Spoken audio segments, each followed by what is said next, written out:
Now, you obviously have a career prior to GamerGate. You Yes. were a feminist, and you still consider yourself a feminist, I believe, right?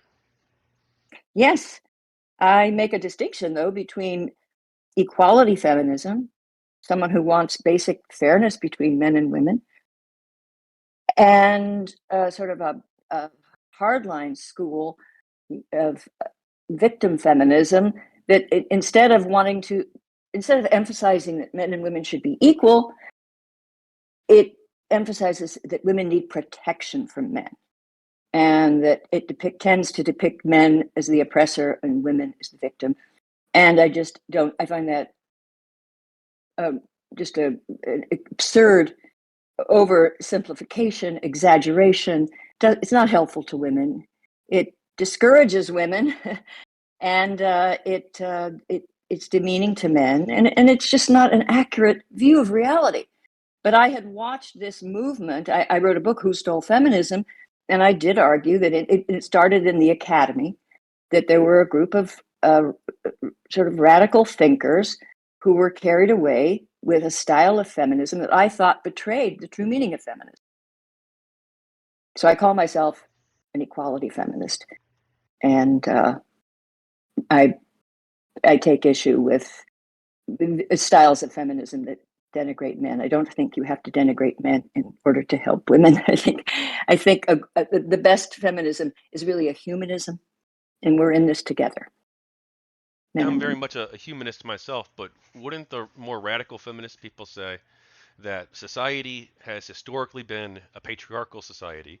There are still a lot of vestiges of that patriarchal society. Most people in Congress are men, most people in business positions of leadership appear to be men, that the interests and viewpoints of men are represented well in society, and the interests and viewpoints of women are not as represented at the highest levels of society. A couple of things. That used to be true. It's changing very quickly. But secondly, and more importantly, here's what I think is wrong with that analysis, is that people will try to argue that we live in a patriarchy by pointing to um, the fact that there's a disparity between men and women in the highest echelons. More male CEOs of Fortune 500s, more male senators, and so forth. Um, and all that's true. It's complicated why that's happening, but it's true. Changing, but true. But now let's look further down in the socioeconomic scale to middle class, working class, poor. And then the distribution of power and privilege, it changes. And I was always urging people to look at the fact that, yes, there's such a thing as male privilege, but there's also such a thing as female privilege. And it's men who do the gritty, dangerous jobs. When was the last time that you saw like a female window washer, at 25 flights or 100 flights above ground, cleaning windows or pitching tar, or roofers, or men do the dangerous jobs. And we've got good data on this. Most workplace deaths, like something like 94%, happen to men. And they're in those jobs. Also, men, vast numbers of men in prison compared to women. Even some researchers have shown that even with the same record, the same kind of crime, men are more likely to be punished more severely. There's a good evidence that people just like women more. And we also, perhaps for good reasons, we recoil at someone bullying a woman or harming a woman. And with men, it's often considered funny. So there's a, let me put it this way. I think that it's complicated, the balance of privilege and burden. Each sex has its characteristic privileges and burdens. And it's to me absurd at this day and age to call American society patriarchal when women are the majority of college graduates, winning all the prizes, far more likely to be valedictorian and so forth. They're moving ahead of boys in ways which are shocking in education, and it's very hard to get people have written books about it, including me, but others. It's very hard to get anyone to address this problem because male problems just aren't taken as seriously as those of women. So that's why I say I'm sort of a humanist feminist, and I take each case individually, and we'll look at the best information I can to see who's right, who's wrong, what's the data say, and my verdict is that American society is pretty egalitarian. And yes, at the very, very pinnacle of success, you still find more men, but that's changing so quickly. I think Ivy League colleges, I'm not sure if there are any men that are still, well, there's a few, but it's mostly women now who are in the high administration and presidents. That's progress. I'm glad to see it as an equality feminist. But let's not, too often feminists just don't celebrate achievements and simply want to focus on remaining inequities. And I think they exaggerate those inequities and don't see the complexity. Is men working dangerous jobs an example of female privilege? Because isn't that the result of people choosing to make those career choices or not for themselves? Oh, yes. But it's also a fact that men and women, on average, have different preferences. These lead to men taking on jobs that are more dangerous, and it leads to women taking jobs that pay less. So if you look at the University of Georgetown University has done a list of the best paying jobs and the worst paying jobs. Some of the lowest paying jobs are early childhood education, social work. Lots of women are attracted to those jobs. Now, you could say, well, that's just their choice.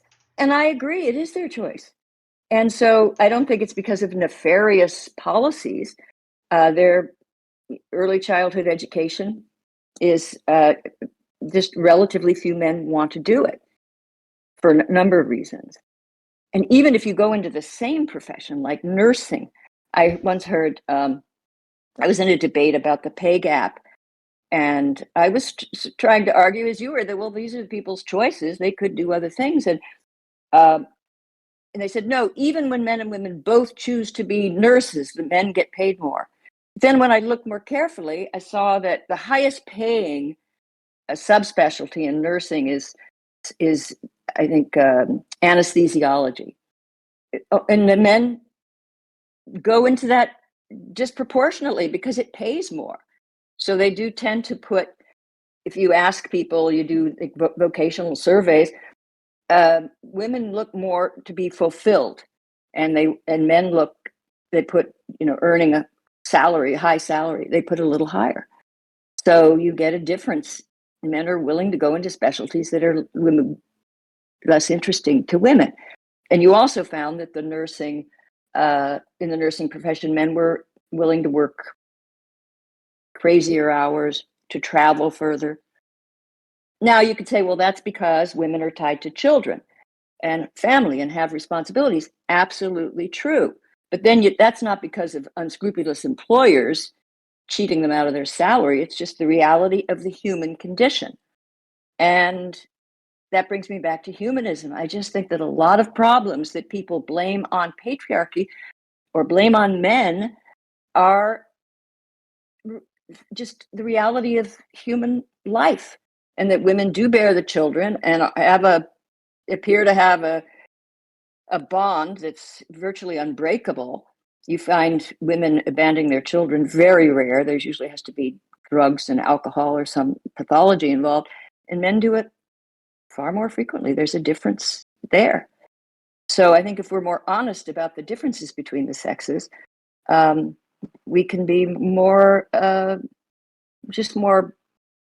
more reasonable policies. But I just don't see this honesty. And I think part of it is because we have so many women's groups, hundreds and thousands, invested in maintaining the idea that women are the have-nots in our society. And there's this institutional asymmetry. There aren't any very few groups that point out the areas where men are, there's a disparity that's unfavorable to men. Very few groups that do that. So that's a problem. Do you think there are some men who use gender dynamics to put women down? Whether that's someone sending sexist messages to Anita Sarkeesian or something more subtle, like not valuing the input of women in a workplace meeting? Absolutely. But there's a lot of women who put men down. I just think if you, in the distribution of good and evil and right and wrong, there's not a big difference between men and women. Is that both sexes are capable of goodness and of its opposite. And women can be very mean. Women can be absolutely vicious. Men are more violent, physically violent, but women are, the best research I've seen and all my life experience, women can be practice a kind of relational cruelty. Both have a capacity for evil. I just don't see one worse than the other. And I think if you do think that, you're not paying attention, or you're captive to some kind of ideology that prevents you from seeing the reality of the complexity of the human condition. And I think men and women are better off being friends, not antagonists. And I long for a women's movement that puts that at its center, of helping women where there are areas. And I do think women need a lot of help, but so do men.